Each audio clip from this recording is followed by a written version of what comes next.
What's up, how's it going, you guys? Today, me and John are gonna be scaping the all-new 75E Forestas. We have these sitting on top of our new aluminum stands, and we think they look pretty good. So I'm gonna be scaping this white stand and Foresta 75E.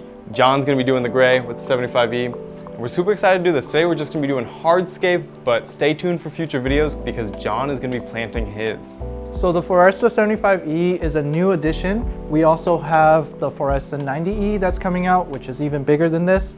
The dimensions are 29 across, 17 width, and 24 high, which equals out to be 75 centimeters, 45 centimeters, and 60 centimeters. Sorry, my world revolves around centimeters. So these tanks come with a couple new accessories in them.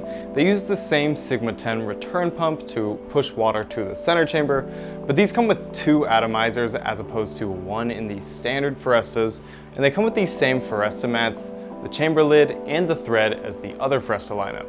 So these 2 Forestas will be displayed at shows.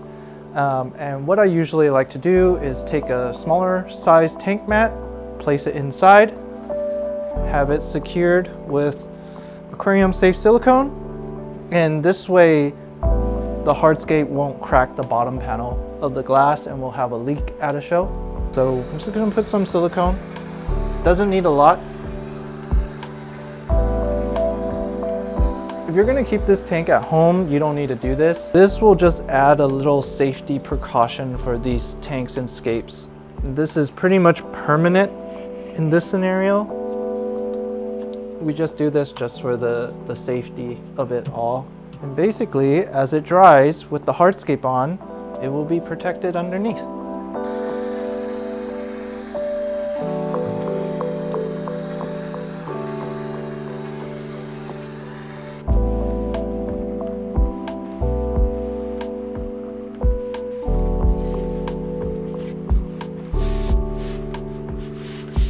So one thing to note is that we like to use tank mats from smaller tanks, or you can cut it to size. We like to just keep it kind of away from the panes of glass, just because when we put our substrate in, you won't see this tank mat pressed up against the glass. You'll just see the substrate like normal, and that's what we recommend. So now that we have the tank mat out of the way, we can get to scaping. Today I'll be using ghostwood and white elephant skin stone. And I am gonna be using some Pacific wood with some classic black lava rock for my scape. John, what are you using for substrate? I kind of have no idea yet. I'm probably gonna mix some concho sand in the front just to give it a unique look. I'll be mixing concho sand Morocco as well as Pacifica. And then everything in the center, I'll probably just use concho soil extra fine black. And for me, I think I'm gonna be playing it safe, using some Bora, contra sand Bora in the front, as well as some contra soil extra fine in the back, same as John, kind of just filling in some of the areas between the lava rock and the wood and this back panel of glass. So I chose ghostwood because it has all these nice lines and features. This is native to California, and with ghostwood, it looks really light, but once it gets wet, it's gonna be darker. So it does give like a really nice branchy look. And I like to pick the largest piece of hardscape and then work around it with my mediums and smalls and extra smalls. And then in this scenario, I'm just gonna place it down first in kind of like an approximate area and then work around this if I like how the big piece looks. So I kind of grabbed the pieces of Pacific wood that had these cool kind of lines running through them. And I think I'm gonna kind of try to play into these lines like this in my scape, kind of grabbing pieces of wood that share these same directional lines and see if I can kind of build some flow and some visual movement through these lines here. So I think I'm gonna start by placing my larger, kind of wider pieces on the bottom to kind of give me a base to build up upon. And I know I'm gonna be coming in with some lava rock after this, so it might hide some of these pieces of wood down in the bottom, but that's totally fine. just trying to kind of scape my idea for my wood first, and then coming in with the lava rock as kind of details afterwards. Next up, I have white elephant skin stone. As you can see, it has a lot of elephant-like textures around it.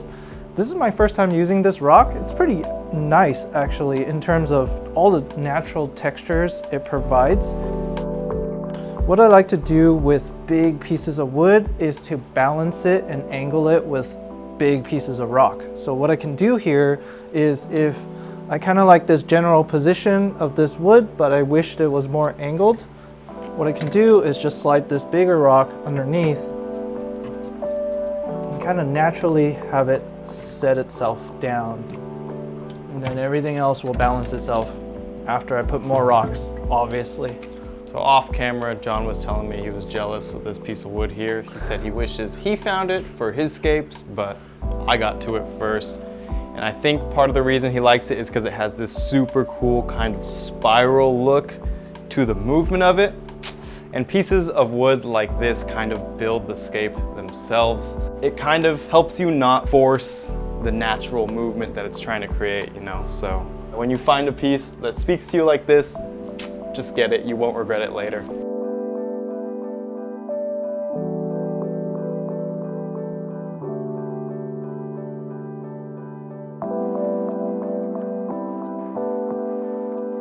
So, one thing that we find important on these Forestas, because there isn't as much of a front to back footprint on these within the glass itself, is to really experiment with kind of how your hardscape plays with the depth of the tank. And I think John is doing a better example of this than I am. Take note of how the wood kind of extends past these panes of glass in the front.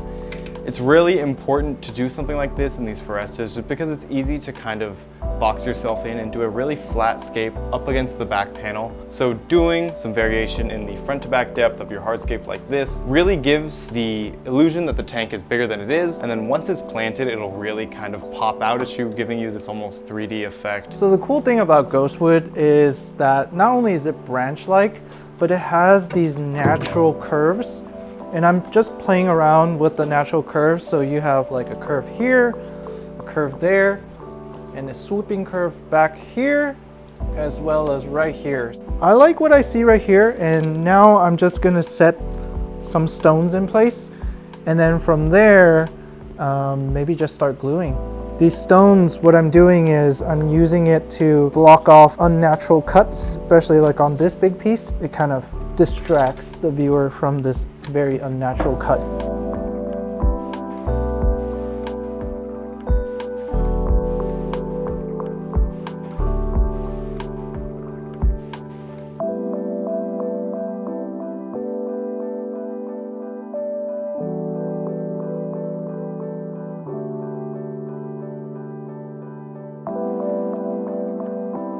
So here's my finished hardscape layout. It's not glued or set in place yet, but for the most part, this is how I kind of envision it to look. I used a lot of smaller and medium-sized elephant skin stones to kind of tilt and balance my wood pieces. And I am pretty confident in mine as well. Kept it classy to my liking. Similar to some of my other scapes I've done for the channel, using the Pacific wood to kind of create the look of a trunk on this side.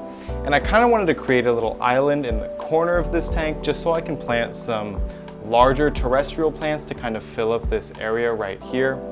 And then on this side, I wanted to do a little small island here, but still leave room for the intake on the far right side of this. The next step is really just to secure and really lock in the hardscape.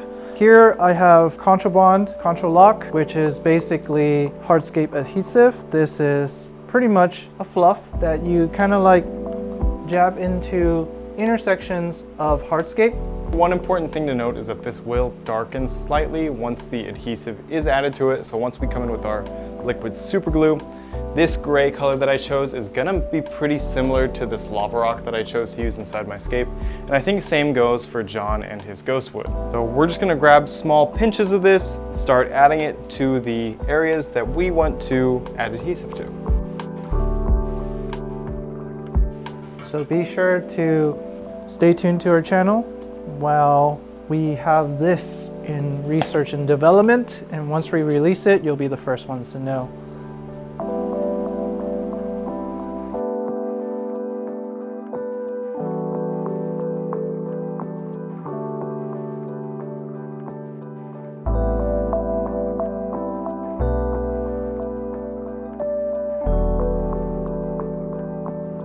Our hardscapes are pretty much secure. I'm shaking this at full force. And now we're gonna go ahead and further secure this whole base with some pond foam. And that will allow us to kind of cover up the gaps, which we don't see, like in here and in here, where the substrate might kind of overflow out during transport.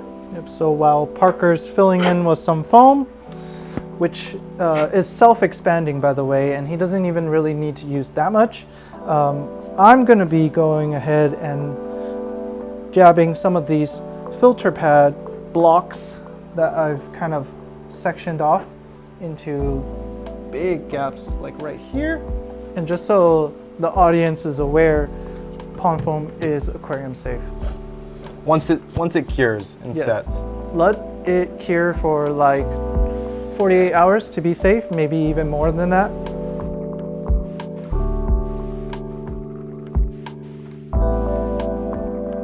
So in my hardscape, I have two really big pockets right here and right here. And that's where I'm gonna do most of my planting. And that's now where I'm gonna put my contra soil. This is extra fine black. And I like to do my contra soil before contra sand because if there's any overspill, I can tell right away and it won't ruin my sand. I'm gonna do the same thing as John, using the same extra fine contra soil. I'm just gonna add it to these back areas. So because we came in with the pond foam and the foam padding before, as you can see, there's not much spillage happening from the contra soil layer to the foreground, which, as I'm sure you know, is pretty difficult to achieve in tanks like this. So now that I did my contra soil in my background, I'm coming in with my contra sand bora, and I'm just gonna add this to the entire front of my hardscape as well as this middle section here to kind of add some nice contrast to this scape. So on this side of things, what I'm doing is I'm using a big paintbrush and I'm just sweeping back the slightly overspilled soil that's in the front.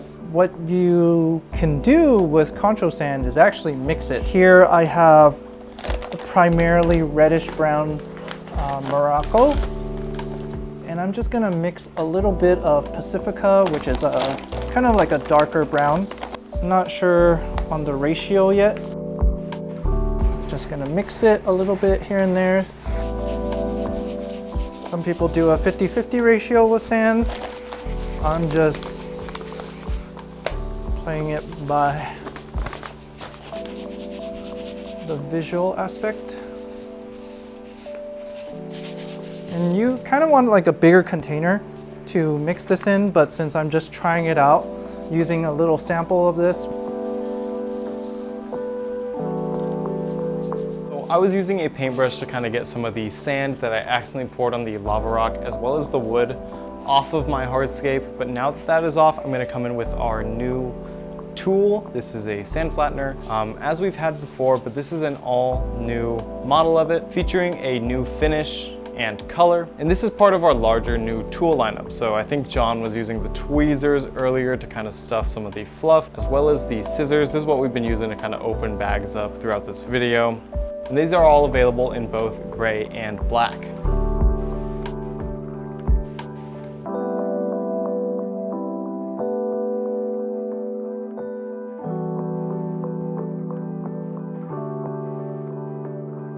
So now I'm gonna come in with my Vesuvius and kind of just sprinkle it into areas that I want to add a little bit of visual interest to. And this Vesuvius is pretty much just crushed up lava rock, so it fits my hardscape really well.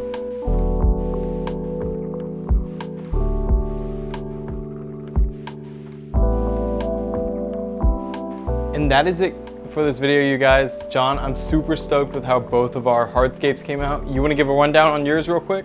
Yeah, so I would say mine is more of a triangular scape where all the plants are going to be kind of planted in one area, and critical mass is going to be right around here. I'm going to be planting some leafy greens and going for that jungle look with a ton of Homolomina species, and it will be surrounded by the moss wall in the back to provide contrast to these nice textured brown pieces of wood here.